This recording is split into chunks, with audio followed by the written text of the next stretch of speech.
शलाकया चक्षुरुन्मिलितं येन तस्मै श्रीगुरवे नमः।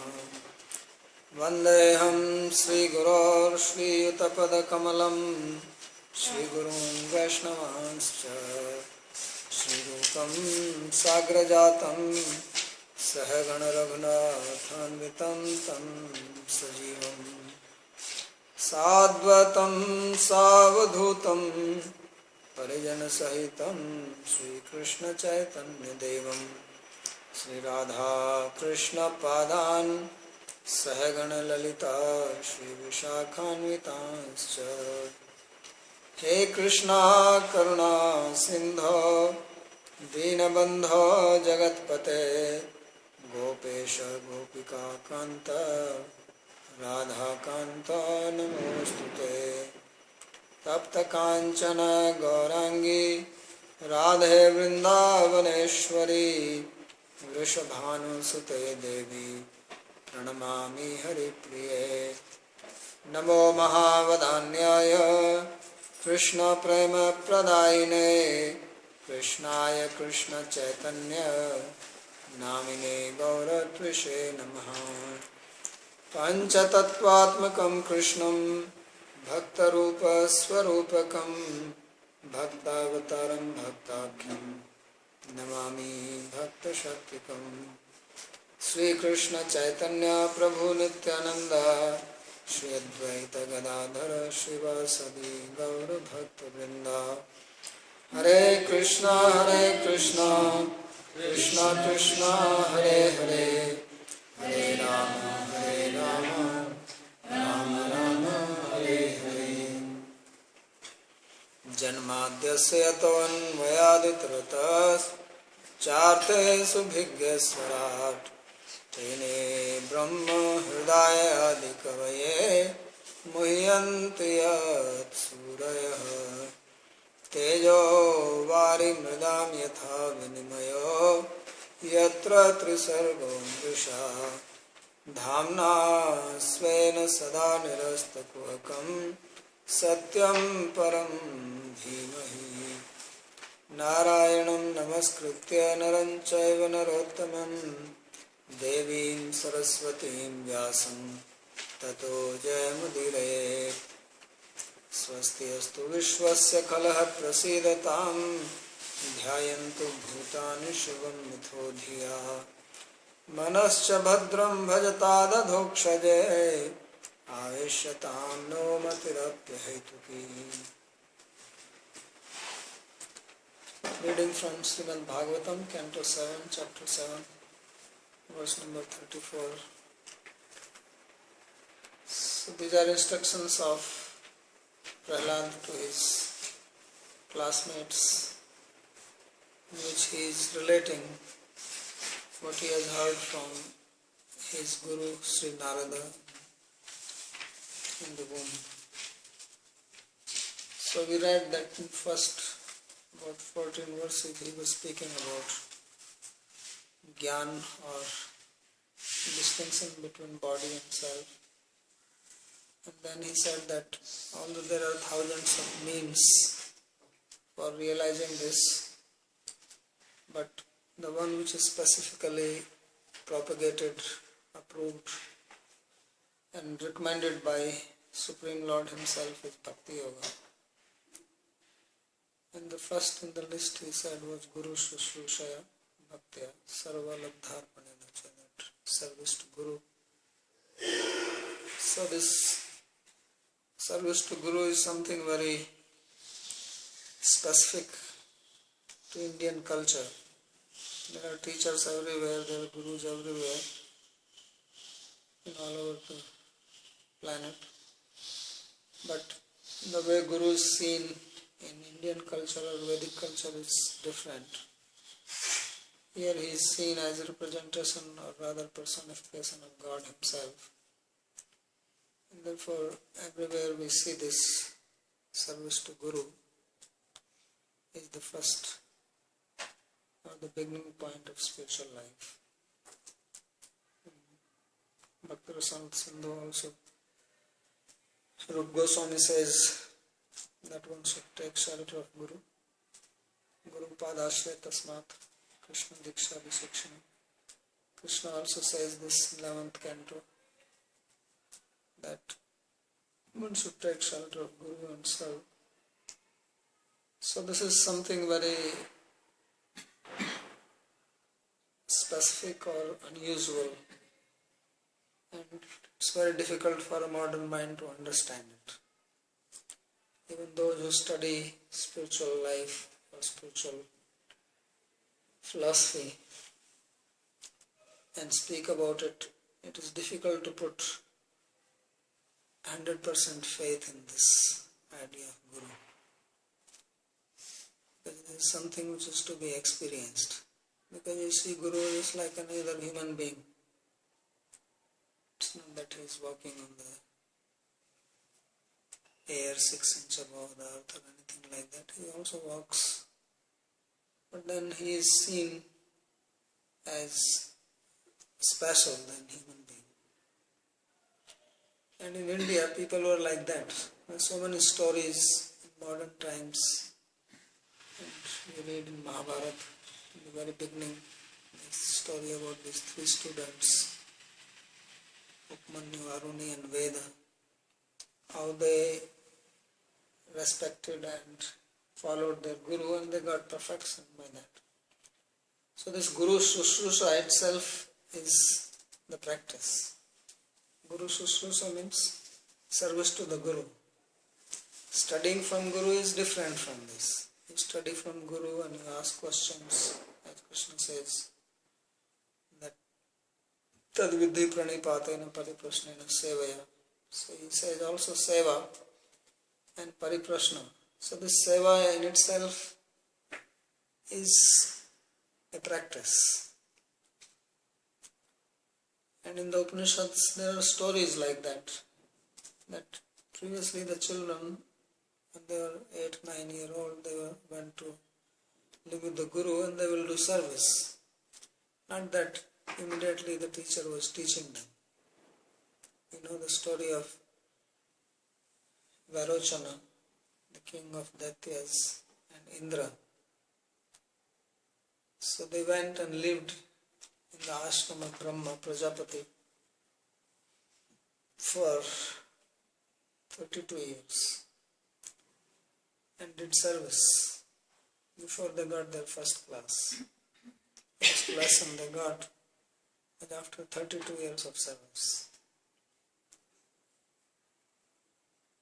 So many stories that people became perfect only by doing seva. And this is difficult to accept by the modern mind, that how it is possible.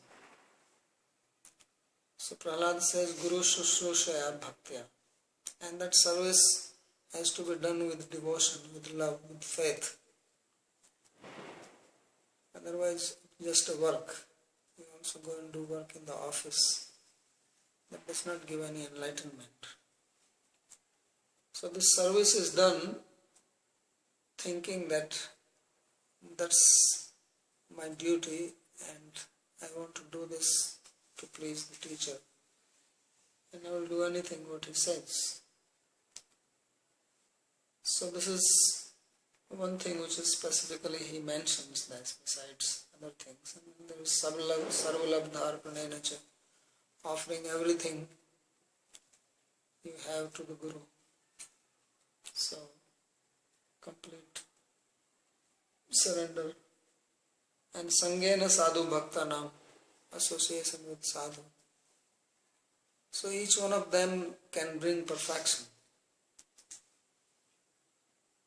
And Ishvara aradhanena cha, worship of Ishvara. Shraddhaya tat kathayam cha, hearing katha. And kirtana anugam karmana.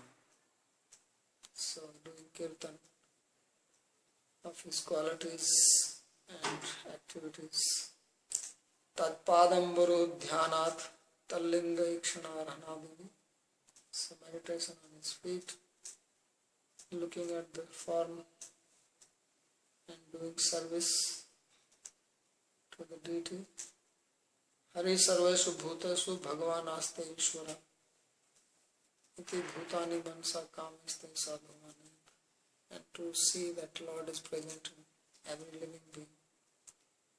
So this is what he recommends. These are all parts of Bhakti Yoga, and they can be performed together, only one of them, combination of them, they can all bring perfection to one. So he says that if one performs this, then one attains Rati or love of God. Vasudeva Bhagavati Yasanlakte Rati. And after this, he describes how does this person behave when he attains this.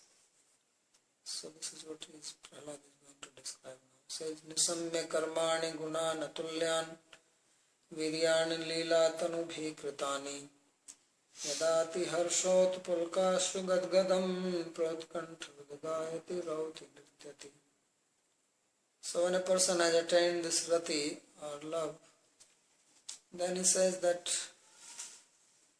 when he hears unparalleled qualities and activities of the Lord,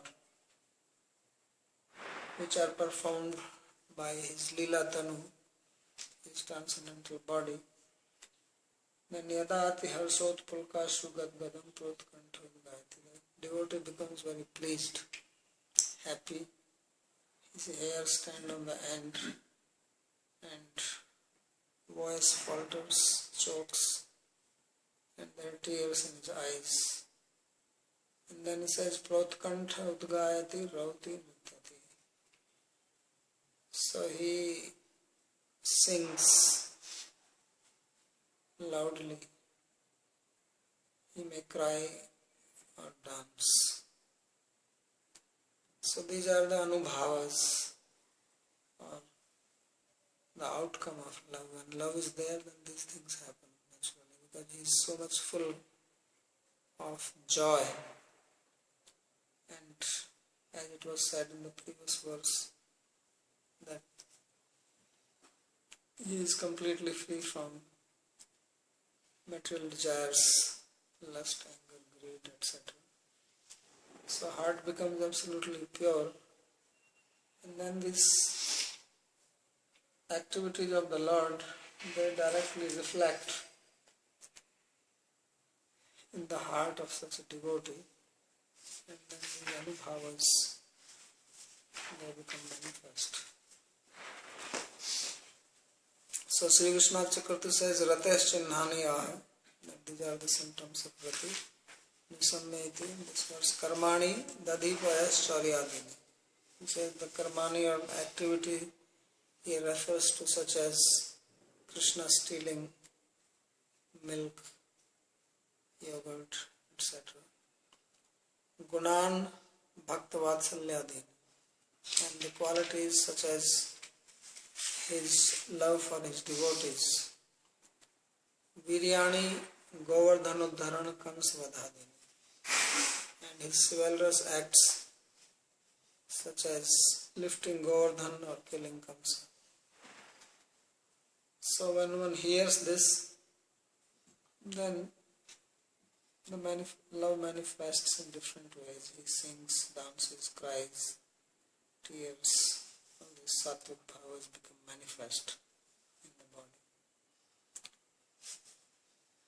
Yada graha grastaiva kachid hasti akrandate dhyayati vandate janam muhusvasan bhakti hare jagatpate narayaneti atma matir gatatrapaha. So he says at that time he is as if he is possessed by some being. So he sometimes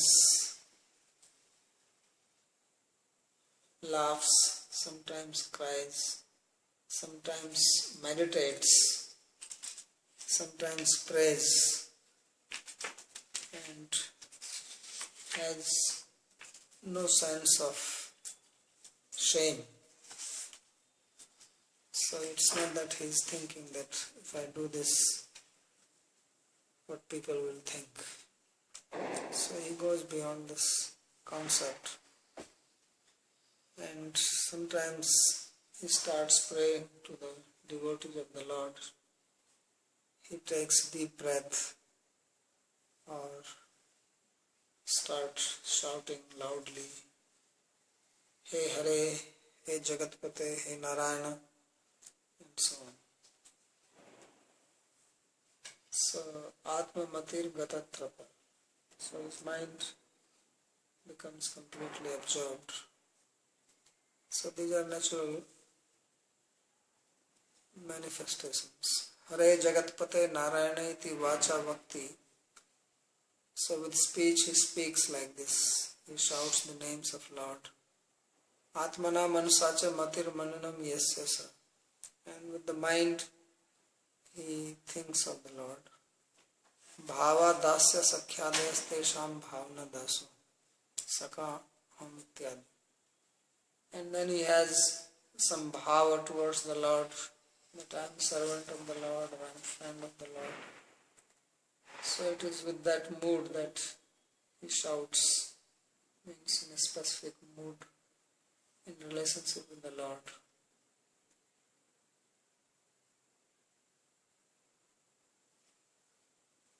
Tadapuman mukta samasta bandhana stadbhavanukrita shayakritihi nirdagda bijanusayo mahiyasa bhakti prayogena sametya dhokshayam. So he says that at that time he becomes completely free from all bondage. Tada puman mukta samasta bandhana. So bondage is basically because of attachment or identification with the body. So at that time he does not have any concept like that. And tad bhav bhavna nukrita ashaya kriti. And he has some specific mood towards the Lord, and Lord becomes manifest in that particular relationship in his heart. Nirdagda bijan shayo mahiyasa bhakti prayogena. So because of this bhakti, all his seeds of previous vasanas, they become completely burnt. So he does not have any more samskaras which can trouble him. All the various vasanas, the past old samskaras from previous lives, they get completely roasted by Bhakti Yoga. And Sametya Dhokshajam, he attains the Lord. Nacha Sharir Sadbhaveva Samsara Ashanketya. So one can raise objection that if he is living in the material body, then how he can be considered as liberated or free, because he is still existing in the body. So he says Nirdagdha Karmasha. Nirdagdha Bijanusayo Mahiyasa. Nirdagdham Purvameva Vinashtam Bijam Prakriti Buddhi Anusayo Vishavasana. So he says that actually his seeds or these vasanas, the desires, the subliminal desires from which the desires manifest in the mind, and the material intelligence, they are already burnt. And Anushaya Vishavasana says, and he has or she has no other desire except for devotion. Mahiyasa Anurag Margavata. So this person who is following this path of bhakti, Samiti Adhoksha Sanyogam Prapnati. And then he attains union with the Lord. So in this way, he explains how by engaging in bhakti, a person comes to realize the Supreme Lord. And then Next he says, Adhokshajalambhamiya subhatmana sharirina sansriti chakra shatanam tad brahma nirvana sukham vidurbudhas tato bhajadvam hriday hridishwaram. So now he recommends this to his friends, that this is how bhakti acts. And Prahlad, of course, he had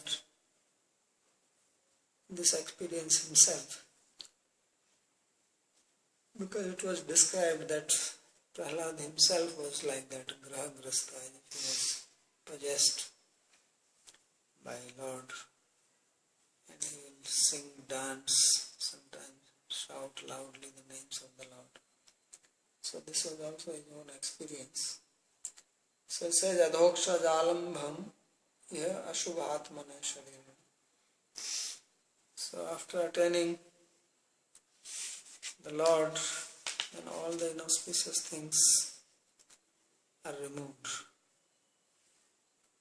So when one has attained the Supreme Lord, then this existence in the material world, which is considered as inauspicious, this is completely cut off. Sanskriti Chakra Shatanam. This devotion cuts the cycle of birth and death for such a person. So the learned people, they call it Brahma Nirvana.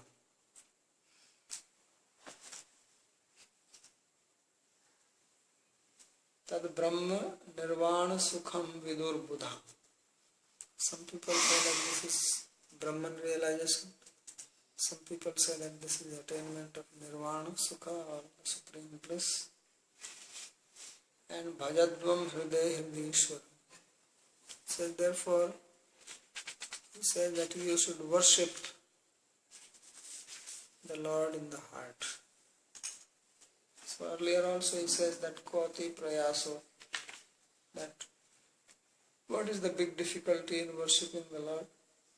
Because he is situated in the heart itself. You don't have to go anywhere to search for him or make any special endeavor. So again he is saying that you worship him in the heart, and he is the master of the heart. Hridishwaram Hridaya Bhajat. So Vishnu Chakravarti, he raises a doubt on this. He says, Nanu Brahma Nirvana Sukhameva Purushartha Sara iti Prasiddhi. So someone says that you are talking about Bhakti Yoga, but we have heard that the essence of life is to attain Brahma Nirvana Sukha, or the bliss of Brahman realization. So why we have to perform bhakti, and what do we gain from that? So he answers, Satyam tadapi adhokshad sanyog sukha eva antarbhavati. He says it is true that goal is ultimately to attain happiness, but that happiness comes from bhakti. He says that even that Brahma Nirvana Sukha, even if you think that the purpose is to attain bliss of Brahman, says that is also included in Bhakti Yoga. Bhakti will give you Bhakti Ananda, which is even superior to Brahmananda, and Brahmananda is included in it. So not only that you will have Brahma Nirvana Sukha, or this bliss of Brahman, but you will have much superior happiness than that. Adhokshajasya alambham manasa ishat sparsham sakshat praptiva sanskriti chakrasya satanam nivartakam vidur jananti. So he says that even a little contact with Krishna, even with mind, he says that it destroys completely the cycle of birth and death. And what to speak of attaining Him directly. Even if you can attain Him through the mind a little bit, even that will release you from the bondage of material existence. And this is what people call as Brahma Nirvana. Because Brahma Nirvana is nothing but becoming free from material misery. Esa Brahmi sthiti partha nainam prapta vibhiyate. Stitva syamant kalepi. So Krishna says in Bhagavad Gita that this is the Brahmi sthiti. That one has become free from all the material desires. Prajhati yada kaman sarvan partha manavatan.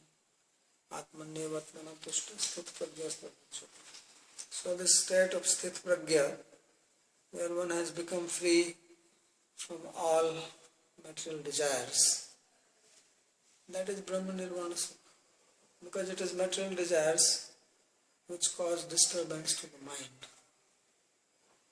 Or disturbance comes because of desires. Every desire is a disturbance to the mind. And if one becomes free from the desires, then one is situated in Brahma.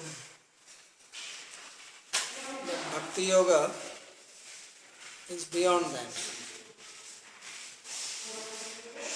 So Bhakti Yoga actually gives you superior happiness or positive happiness.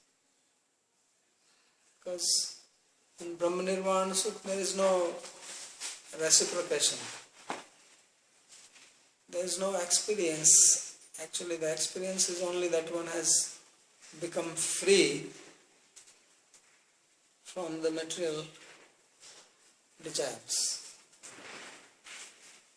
But simply freedom from material desire is happiness, but that is not something positive.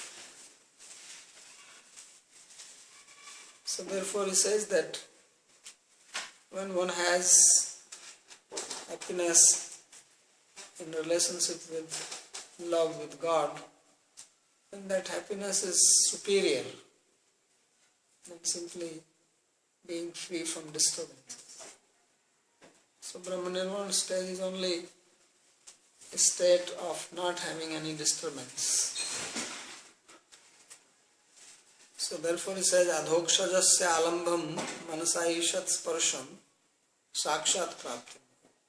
Therefore even a very little contact with adhokshaja makes mind completely peaceful. Because our mind is attracted to things which we like. And God is the most likable object.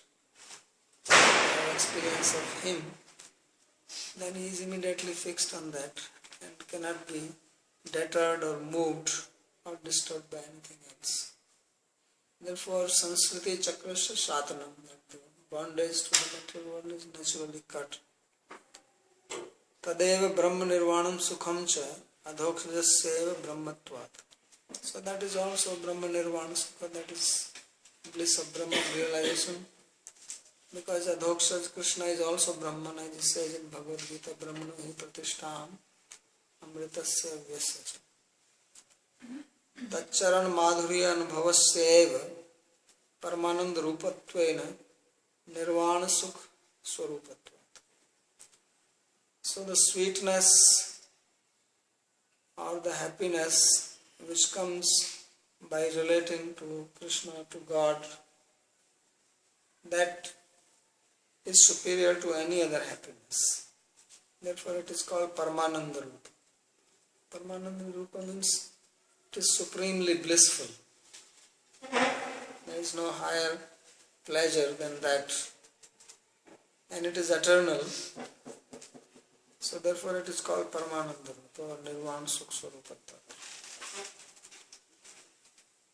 And then if you can have a specific relationship with God, then it is even higher type of bliss. So it says, Tatra dasyadi bhavatvena Mamata visheshottham tu sukham adhikam aparam. So mamata is the feeling of love towards God. So there is happiness when one is not suffering. If one becomes free from all suffering, that is also happiness. But this happiness which comes from love, that is superior to it. So if one has a relationship with God in love, then that happiness is much superior than even the happiness of liberation or Brahma Nirvana. Yatha sarvajan subhage paramalahadake chandre drishte yasvabhavik anandas tasmat koti gunit ananda swaputre shandanandha badhire api sarvajan durbhage api mamta uttasat. So he gives one example. This is an example if you are here in India in the summertime. So in summer it's very hot. And at night, when the sun goes down and the moon comes out, then you feel relief. Because moon is cooling. So you feel a sense of relief and you feel happy. Because it is cooler at night. So he says this is one type of happiness. But compare this happiness with another happiness. That suppose you are a mother or a father and you have a child and you love your child. So you get a different type of happiness by just seeing your child. So you see the moon at night, that is one type of happiness. But you get much superior happiness by seeing your own child whom you love. Even if the child is not saying anything, he doesn't speak anything. He's like a dumb fellow. But to speak of the child speaks something. So he says this is the comparison. The difference is that you may like the moon, but it's not that you have a love for the moon. Just okay, you see the moon, you appreciate, it looks nice, and it is cooling. But if you have a person whom you love, then that gives some very deep feeling in your heart. You don't get that feeling by looking at the moon. Looking at the moon, okay, you feel some kind of pleasure. But nothing that your heart is shaking, or your hair are standing on the end out of love, or you have tears in your eyes, or your heartbeat is going faster. So when you see somebody whom you love, then you may have all these symptoms. And this is a pleasure which is of different type, different quality, different characteristic. So he says that the pleasure which one gets by realizing Brahman, which has no form, no qualities, that is one type of pleasure, because there is no loving relationship. And the pleasure when you realize God as a person and have a loving exchange with Him, this is a different type. So this is the difference between Jnana Yoga and Bhakti Yoga, the path of Jnana and path of Bhakti. So he says that some people call this as Brahma Nirvana Sukham. So Brahma Nirvana Sukham can be taken as two words or one word. So he says the happiness, bliss which one gets from Bhakti therefore is much superior than that of Brahman realization. Ato Bhagavati Dasyadi Bhavatve Parabrahmani Swarupotheva Paramananda Avadhi Tatrevi Yadi Mamto Uttopi Syat Tada Kim Bhakta. So he says that this happiness which comes by realizing the Supreme Lord in relationship such as servant or friend, this is the limit of happiness.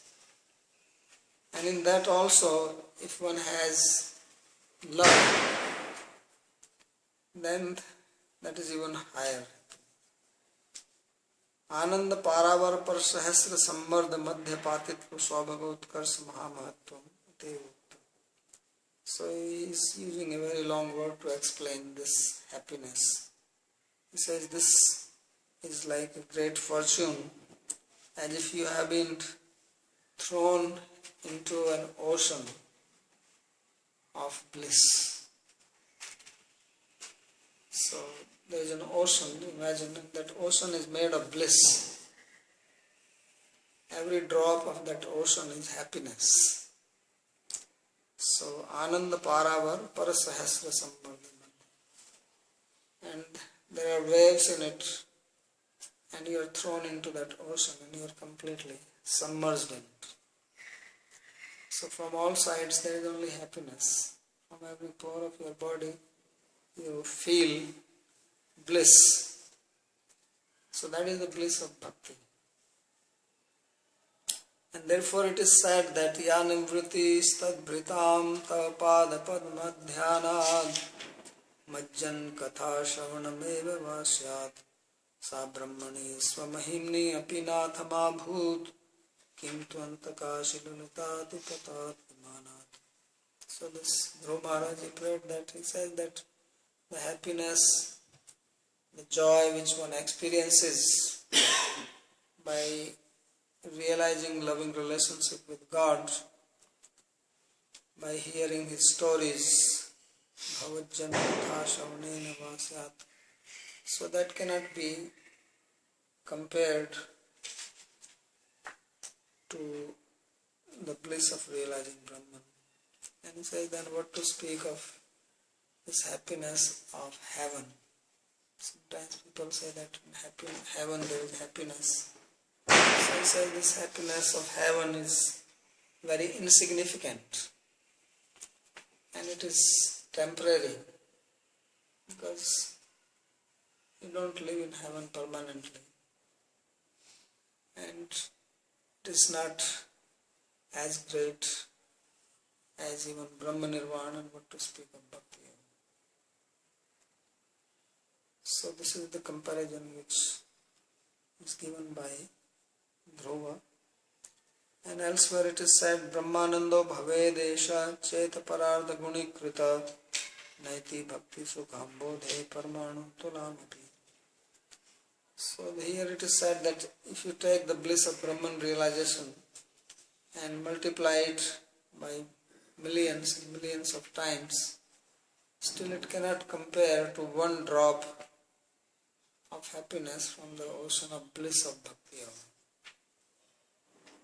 So this is the comparison. It's like you want to compare 0 with any positive number. So there is no comparison. Because no matter how much you multiply 0, it remains 0. So there is actually no comparison between the bliss of liberation and bliss of Bhakti Yoga. And this is what Prahlad is speaking from his own experience. That's why this Prahlad, he was tortured by his father to give up bhakti, but he did not give up. He was a 5-year-old boy tortured by his demoniac father to stop being a devotee, but he did not give up, because for him giving up Bhakti Yoga is most hellish than any other suffering which could be given to him by his father. So he was willing to tolerate any suffering, but not give up bhakti, because giving up bhakti will be most painful. So that's why he says here that this is called Nirvana Sukha Vidur Buddha Bhajadvam Hriday Hrideshu. Thus he is advising his classmates to worship that Lord. Adhokshaj alambam iti pathe adhokshaj alambo vishyalambano yattam. So in some books there is a different reading.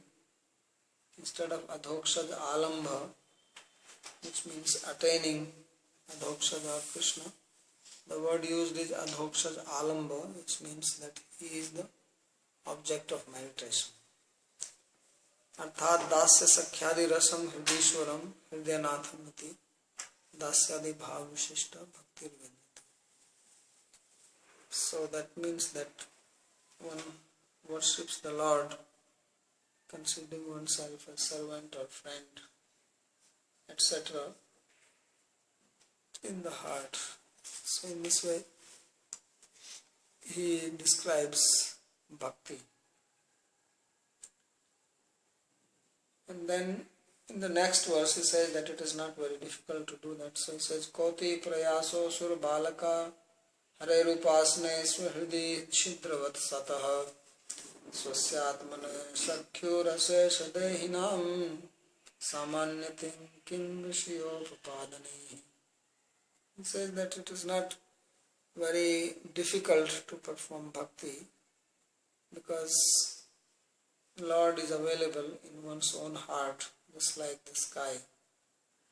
Just like the sky is everywhere, like that He is available in our own heart.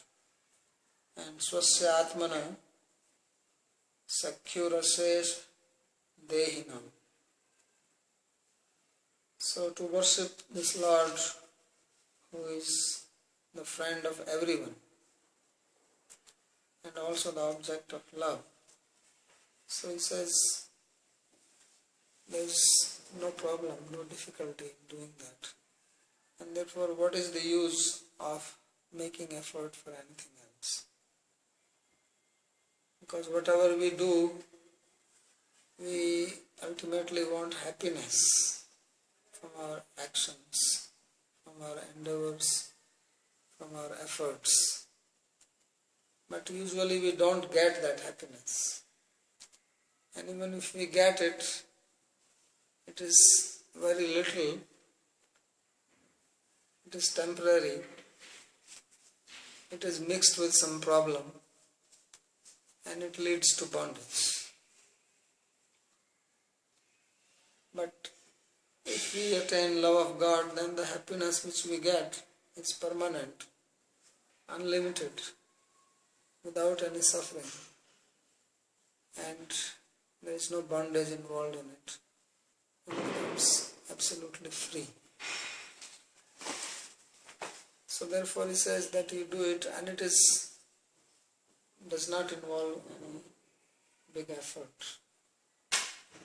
Because to achieve anything else you have to go somewhere. He says to worship God you don't have to go anywhere, it's in your heart. Even if you have to eat something, you have to get up from your chair at least.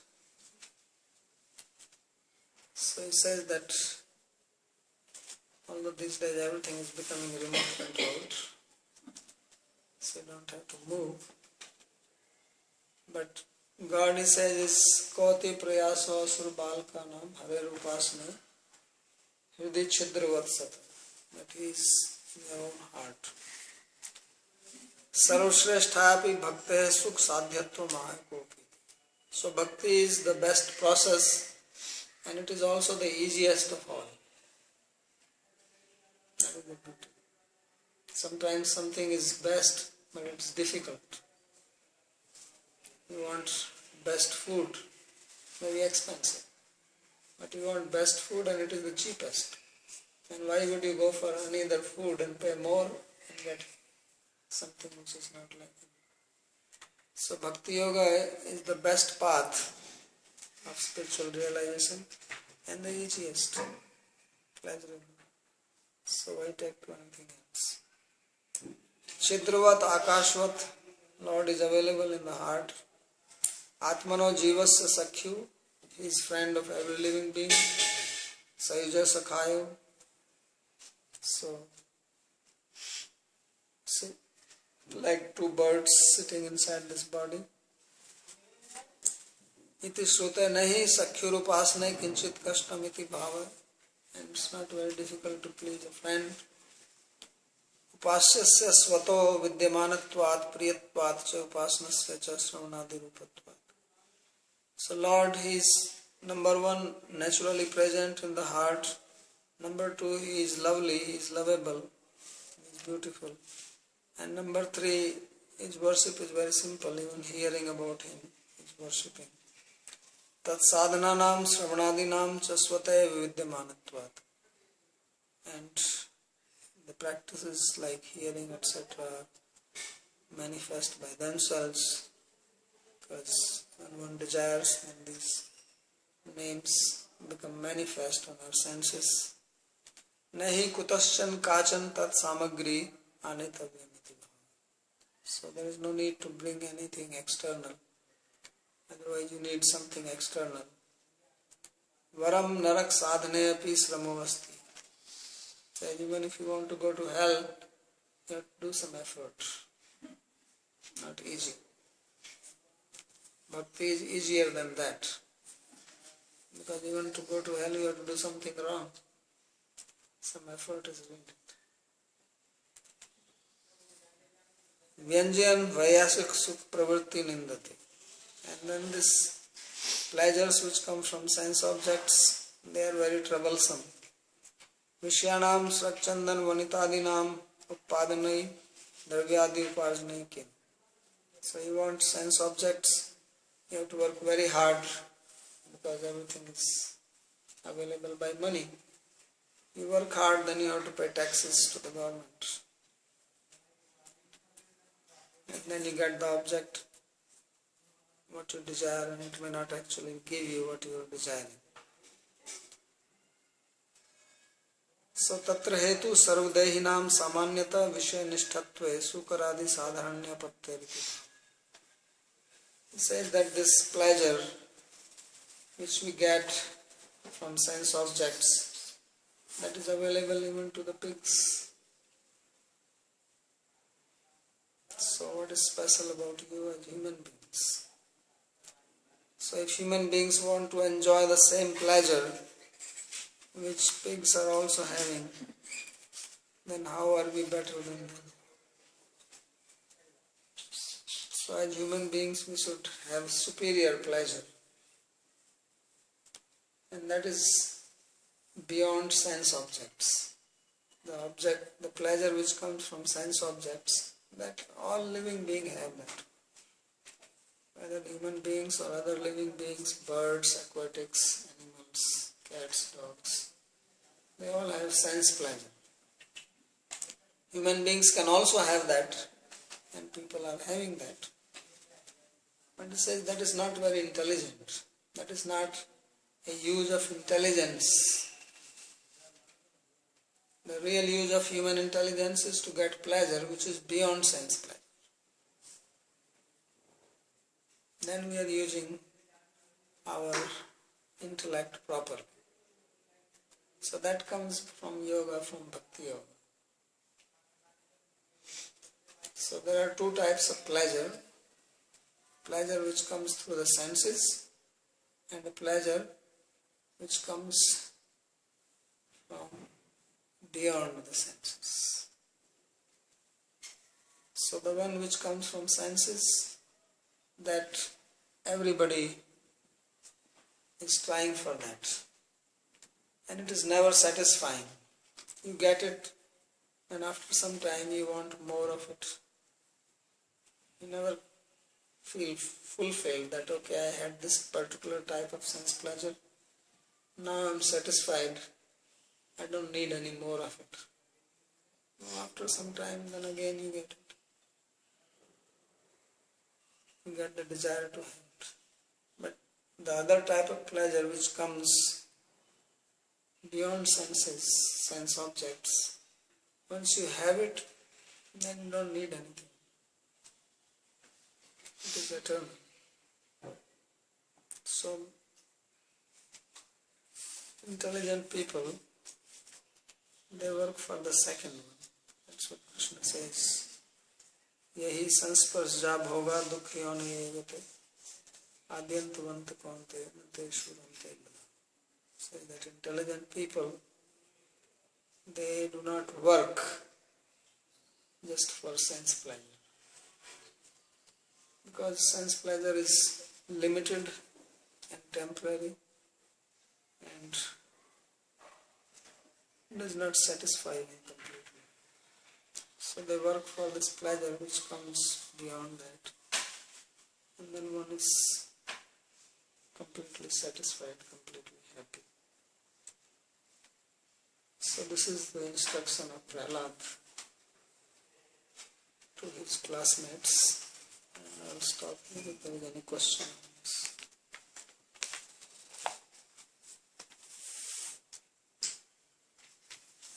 You spoke of the ocean of bliss, Bhakti-Aranda. Is it experienced gradually, or does it unfold in order to unfold? Does you need to have the direct association of Krishna or the darshan of Krishna? No, not necessarily. Or is it just a question of your motivation with which you perform your service? It is from the service. That is the very nature of bhakti. This nature of bhakti itself is pleasure. Being Antaranga Shakti, this just gives pleasure by its very characteristic. That's why they say that bhakti is a combination of Radhani Shakti, pleasure, potency, and some with knowledge. So that bhakti itself gives pleasure. That's why it said bhakti sukham bodhi. That bliss of bhakti sukha. Just like there is vishaya sukha, sense pleasure, there is a bhakti sukha.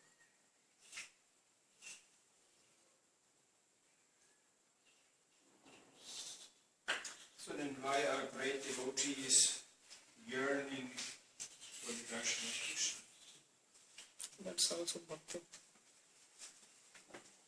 Because when you love, you also want to see the object of love. It's characteristic of love. Characteristic of love is to have the object of love with you and to see the object of love happy, to serve, to please. Isn't it?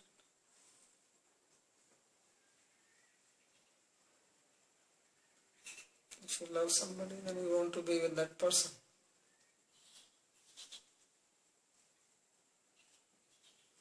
Yes.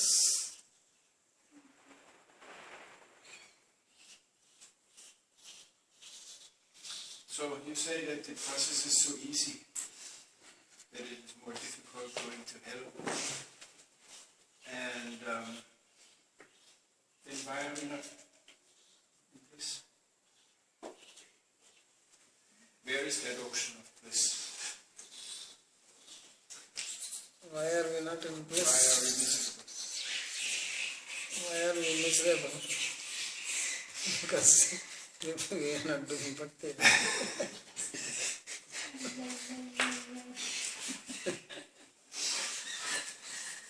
When you do bhakti, then you cannot be in the misery. It's not possible. So that means bhakti is really a hidden, secret, confidential thing that it's not so easy to understand it and to check it out and to approach it even. Yeah, it's not. I mean, he's saying it is very easy, which is also true, but it's also not easy because of our mind being attached to so many other things. So the thing is that either you do bhakti or you do other things. They don't mix.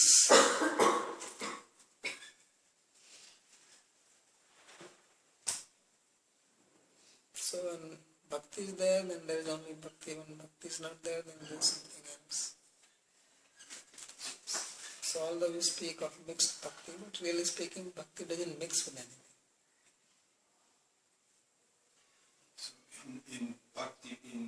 Mishra Bhakti, when Bhakti is mixed with jnana or karma, something, yoga, the bliss does not... Means one is trying to use bhakti to get some benefit. It's not doing bhakti for the sake of bhakti. He wants something else from bhakti.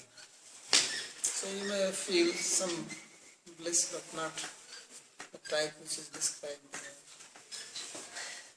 So that means if that ocean of bliss cannot be experienced, our bhakti is in one way or another mixed with other things. Yes. Jnana, yoga, karma, Yeah, with something. internet.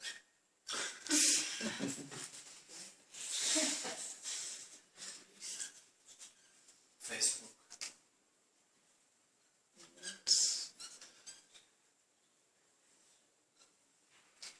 But, for example, if they use it for themselves, then what is the problem? No problem. It has to be for service.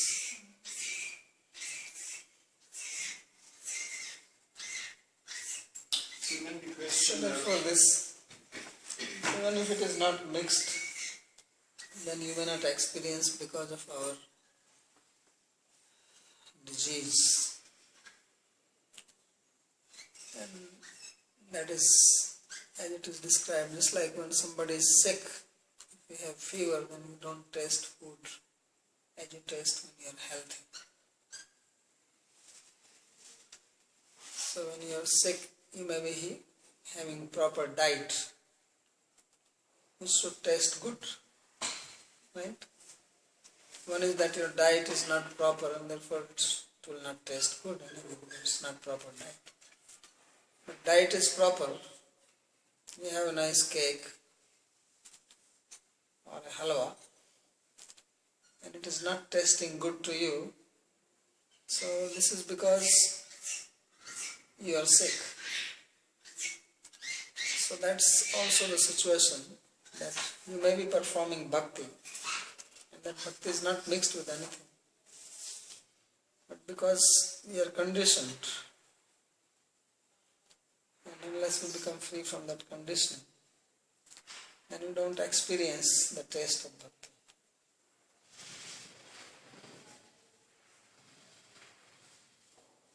So that is the situation of people in general.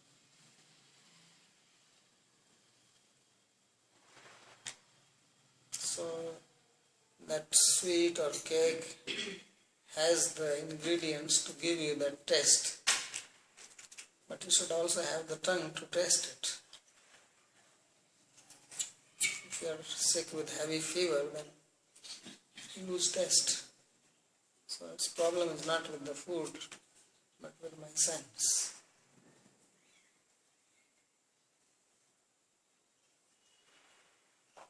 So similarly with bhakti also you may perform it and not experience what is being described.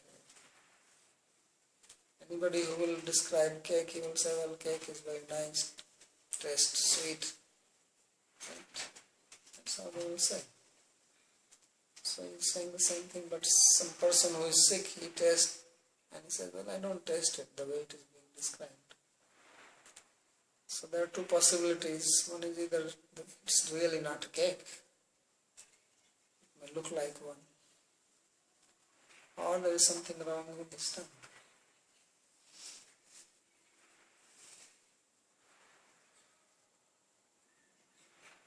So therefore some people are not performing bhakti, although they seem to be, they think like that. Therefore they don't see the result. Other people may be performing bhakti, but because of their own conditioning, they still don't realize the sweetness of bhakti. So it will take time for them to get cured from that conditioning, and then they will realize it.